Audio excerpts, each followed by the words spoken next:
Let's go. Let's talk some toys in here. Hey, what's going on, everybody? Today it's the Man-Child. Okay, so today for review, we're going to take a look at the new Masters of the Universe Origins Cartoon Collection Skeletor Figure, or Invisible Skeletor Figure, even though it doesn't say that in the packaging. So, a couple interesting things going on here with this particular variant of Skeletor. Not only is he invisible, or you can call him Ghost Skeletor, kind of reminds me of, but he also comes with the Havoc staff as well. That's also translucent or invisible.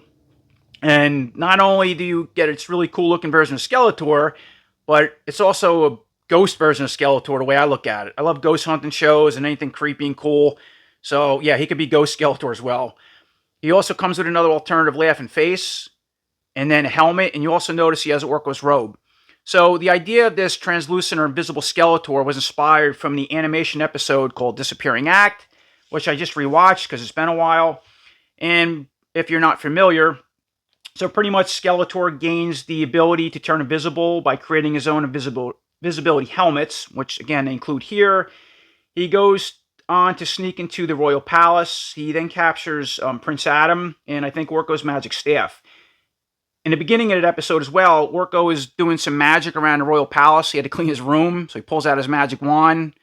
And as it goes rogue and he bumps into Prince Adam and the sword disappears. And then the sword pretty much disappears and sent back to the past. The sorceress gets involved, sends, I think it was Orko and Cringer back through a portal into the past. Giant had Orko's hat and a power sword, so of course they retrieved it. And then meanwhile, Skeletor had Prince Adam captive, and Man-at-Arms was creating a good guy version of Robot Faker, I want to call it, which was really interesting to me, to trick Skeletor as He-Man, because if Prince Adam was tied up, right, or captured, he can't become He-Man. He didn't have his power sword. So this fake, fake version of Faker takes the attack track, goes, finds Skeletor and Beastman, kind of get involved in a little battle. Meanwhile, Man-at-Arms, Orko, and Cringer find Prince Adam through a tracking device he had and bring his power sword back to him. So, and of course, he turns into He-Man. Skeletor realizes that He-Man is not He-Man, it's like a robot. He goes back to check on Prince Adam. Meanwhile, he's He-Man now. They battle it out. And once again, Skeletor puts this helmet back on his head to become invisible. He-Man couldn't, and he was able to evade He-Man's attacks. So He-Man then asks Orko to give him his robe. So going back to the idea of this robe, and he takes it to throw over Skeletor, and it makes Skeletor reappear. Right? And then He-Man steals the helmet. They battle it out, and some kind of wolf bats in the end attack Skeletor. Had something to do with the tracking device, but that's pretty much the idea behind this invisible Skeletor, if you're curious. And I gotta say, he looks really cool. And then here's a look at the art and back of the packaging. So once again, this figure was inspired by the animation episode called Disappearing Act, which I somewhat explained best I could. And you can see the invisible version of Skeletor with the helmet on fighting He-Man. Of course, you see Man-at-Arms and Orko in the background. Then dropping down to the left-hand side, just shows some picture illustrations of Skeletor's accessories. So of course, once again, he comes with the invisibility helmet. And of course, Orko's cloak or robe. And moving over to the right, these are all three figures that's included with this newer cartoon wave. And I already reviewed Buzz-Off. After Skeletor, I'll get to Frosted next. So before we take a look at Invisible Skeletor and all his accessories, he comes in a new comic. Now this is the same comic that all three figures comes with. And I just showed this in my Buzz-Off review. So if you've seen it, just be patient. For people maybe have not seen it. It's called Vengeance. Right? We've got Shearer on the front and sort of Skeletor with Demo Man mixed. Going to flip it once again.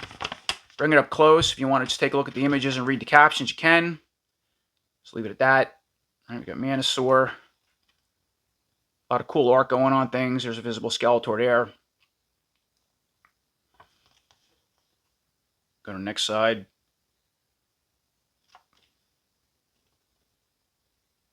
Yeah, it shows a lot of interesting characters. It's probably going to be coming to the cartoon series, I would think.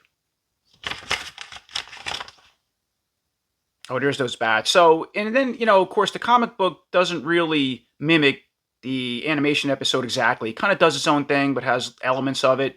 So there's something similar to those bats that attack them, but they have Hordak faces on them. So you got the, obviously, Hordak or the Evil Horde involved in this, which wasn't part of that animation episode. But that's all fun. Does its own thing.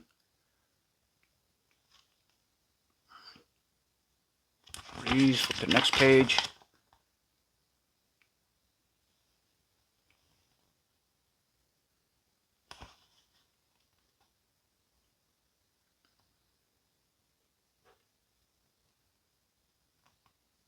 like that. Oh, and then this character too. In my comic the other day, I called her Natasha. It looked like the Natasha character from the Classics line. It's actually the Origins King Grayskull's wife, which somebody said in the comments. So thanks for that. I didn't realize that or notice that. And here's a quick look around at Invisible Skeletor and all his accessories out of package. So, taking a closer look at the head for this Invisible Skeletor. It's the same exact head as the first cartoon Skeletor came with. I'm going to bring him in real quick for comparison. Just give you an idea, right? From what I see anyway. Aside, of course, it's translucent or visible. But yeah, I really like the head sculpt, or the skull for this cartoon Skeletor, going back to the other one. But this one, again, just with the translucent, ghostly effects, really stands out. Man, I like that a lot. And you can see just how you can see through the overall hood and the skull itself. And I'm going to put got a little black light here. So let's see, see how much, all right, you can see somewhat through it. It ain't the best light, but all right, that's how you can see through it anyway. As far as the articulation with the hood, look all the way to the left, the right, look down and back, even with the Orko cloak on. And once again, there's a look around from the front and the back if you're not familiar. But yeah, so the face is, I like the open mouth face that the Skeletor comes with. It's more of a laughing face, so you can see that. All right, let's quick look at that. And again, let me put the light through it, see how it's, because it's translucent. That's pretty creepy. And so to remove it, so this face is going to pop off the hood, or out of the hood. There you go. Pushes off like that, and that's what to expect. And it even has a little, that in itself is creepy. Look at that. It's like a ghostly face as part of the hood without the actual skull. And then you're just going to put this one in its place. So we'll do that now. Right? There's a quick look at that setup with that laughing, ghostly, invisible face for the Skeletor. It doesn't affect the articulation's all the same. Wow, that's awesome. Moving down to the Buck and Orko's cloak, or yeah, I call it robe. So yeah, obviously it comes with this. Again, inspired going back to that animation episode to where He-Man threw it over Skeletor to make him reappear as he was invisible. And it's a pretty soft piece of material. You got the O in the front. The cut part is open because it's so wide over Skeletor. There's a look at the front and the back, the overall design of it. Yeah, neat accessory. And so I'm just going to remove it right now. So let's remove the head off the body because I'm not going to use this on this figure, but it's cool they include it. Let me pop the head off. So let's look at the peg. Now that's obviously solid. It's not translucent. I'm going to remove this off the neck piece and then put the hooded head back on the body. And there's a little closer look at that cloak off Skeletor's body if you're curious. Again, it's a pretty soft piece of plastic. Look at the inside, right, the back, and of course that main collar piece is part of the robe or cloak itself. Then, of course, jumping back over to Skeletor without the cloak on. Of course, I have the smiling face on the hood. Just a quick look at that setup. Yeah, that's a Skeletor I want. Yeah, I'm not going to use this, but that is so creepy and cool looking. I love that translucent effect. I want to get a different light here. It's just something I want to do, right? And let's take a look through him, how translucent he is, because there's obviously, you know, parts on the inside or how he was casted for reinforcement or where the, you know, all the little pegs would go for his articulation. It kind of gets in the way or takes away from the translucent effect, but it's not bad. Side the shoulder pieces and what I showed on the neck. All right, so let's look all through the arms, the torso, the legs, the boots, even the accessories. Just so cool. Everything's translucent with this Skeletor. All right, so once again, dropping down, we already talked about the hooded head, but let me do the articulation again without that robe. So, all right, look, left, right, go down all the way and up. Dropping down, so of course he has his iconic Filmation style crossbone armor. Again, it's just casted in the translucent purple plastic, but it almost looks like it's metallic in it or something, which is interesting. The little shoulder pieces. Let's look at the back. All right, we'll remove that soon. And then, of course, you can spin at the waist. You can come apart at the waist. Let's do that now. And then, okay, so in here you have a large, solid peg, which, again, it's little things like that, as already mentioned, that kind of takes away from, you know, the true translucent effects of this figure. But not terrible. What do you expect, you know? It can't be purely invisible as a toy. It's going back up to the arms, so it's just your cartoon-style arms. Of course, translucent minus the articulation pieces. As far as the articulation, let's go up, down, forward, back. Right? You can obviously bent at the elbow. It's already bent. How about straighten it out? Wow, I can't even move that. Yeah, look at that joint in there too. That's really tight. Oh my God. All right, so I was having a hard time bending. Let's go up to the face for what it is. And of course you can spin it the hand. He has the hinge joint that goes in and out, and the weapon gripping hands on both the left and right side. And again, this arm should be able to come out, but let's... All right, there you go. So there's a better look at the pin and the internal parts. All right. And then moving back over to the other arm, left arm, it's all the same. Let's test it out. Up, down, forward, back. How about this elbow? Now elbow's a lot better. Okay, you can bend it all the way, straight, all the way in. Go up to the face, the chest. Much better. And we talked about the hand can spin, go in and out. And of course, these hands can come out, but I'm not going to mess with that. Those little pegs, they worry me. They can come out if you wanted to. All right, we already talked about the waist, and of course he has his little belt protector piece. That's also translucent, just like the upper piece of the armor. I'll take that off soon. All right, so we said he can spin at the waist. Look at the front and back again. Even the loins, the shorts too, have a translucent. They're gray, but just translucent effect going through them. And then dropping down, cartoon style legs, right? As far as the articulation with those, go all the way out, split, of course, and kick somewhat forward, back, bend at the knee, spin at the knee. Let's test out the other leg. Yeah, this figure's really tight. Kick forward, go back, bend at the knee, spin at the knee, okay. And then, right, he has his iconic Skeletor boots. They can spin, again, translucent, really cool. And then, the foot at the bottom, that can go up and down. Rock side to side, and the other boot and foot is all the same. Okay, once again, moving back up to the armor, let's remove it off the body. So I'm going to spin it back around, right? No pops here, and I think we can, all right, we can pull it right over the hood, so we don't have to take the head off again. And we'll break the body in half, just drop this piece, and we can also remove this belt protector as well and put them back together. And of course, here's a quick look at those armor pieces removed off Skeletor's body. All right.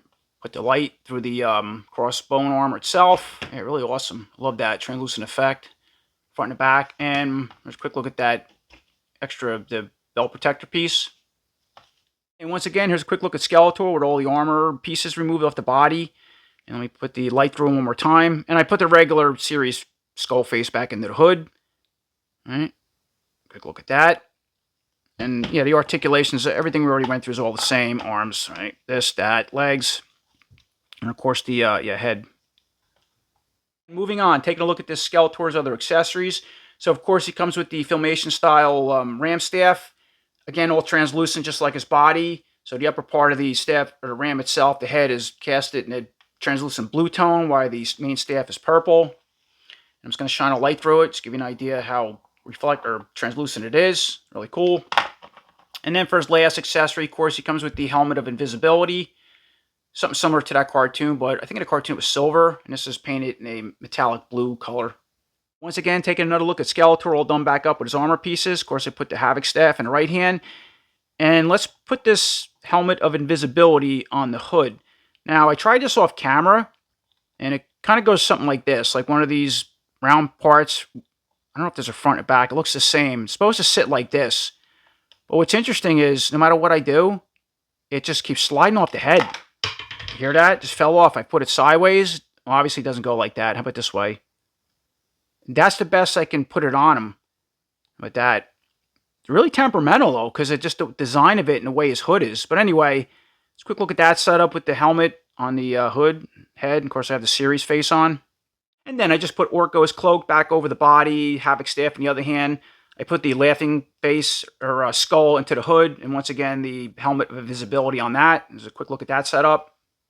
Okay, once again, moving forward, as far as comparisons go, I'm just going to compare this cartoon Skeletor against the first cartoon Skeletor. It makes the most sense to me.